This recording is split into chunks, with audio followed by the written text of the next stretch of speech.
At the top of the hour, and there for us, our special contributor Gary Neville, and we will talk about Sunderland against Newcastle United, Gary, but it would be remiss of me if I didn't ask you for your latest thoughts on the situation with Mo Salah, a situation that maybe a week ago people thought he played his last game in a Liverpool shirt, but there he was yesterday in a Liverpool shirt. So something had changed over the course of the week, and I guess my question to you now is, what now for Mo Salah and for Liverpool with this situation, Gary?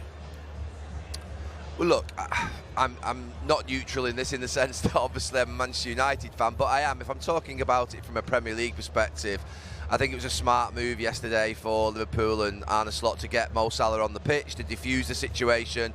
It was at boiling point, obviously, after his interview week last Saturday. I'd like to think he's going to go away. They're going to come to some form, or they have come to some form of compromise. That yesterday wasn't a sort of lap of honour of him leaving. It was more of a case of him going to AFCON and then he can come back and play for Liverpool.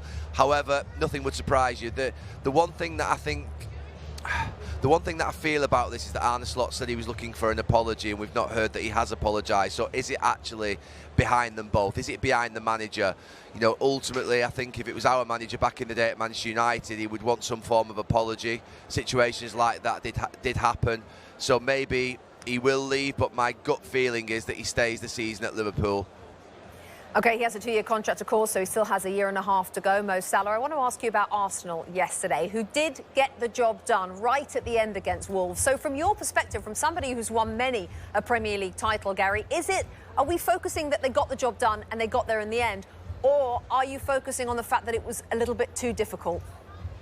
A bit of both. I think if you're getting into the change room after the game, I think you're probably getting a little bit of a telling off from your coach and saying basically that that's not good enough. You need to step your level of performance up, because you play like that too many times, you won't win this league. On the other hand, part of you is saying you're going to have performances and moments like this during the season.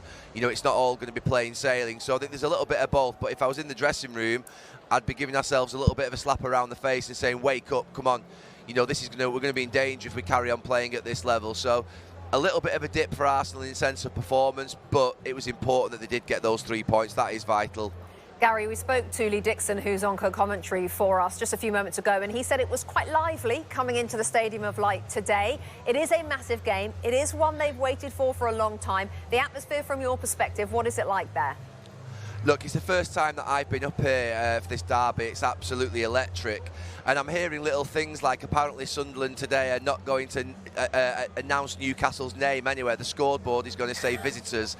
The person who's announcing the results is going to say welcome to our visitors day rather than Newcastle United. So it's a little bit of petty old school rivalry, which I quite like, and gamesmanship. So no, I think it's really sort of quite bitter up here. I'm feeling it for the first time. I've been to Manchester, Merseyside and the North London derby, but this is very, very different and I can feel it already. Sunderland are unbeaten at home. Just quickly, Gary, do you make them the favourites or no? Or is it the visitors? I think, look, Newcastle should be favourites with the players that they have. They can't get away from that. They can't just sit there and say because Sunderland are above them and they've got a good home record.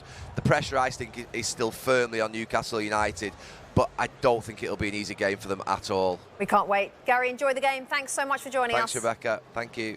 Hi there, I'm Rebecca Lowe, studio host of NBC's coverage of the Premier League. Don't forget to hit subscribe to watch more videos all season long. And for even more Premier League content, from original series to live matches, head over to Peacock.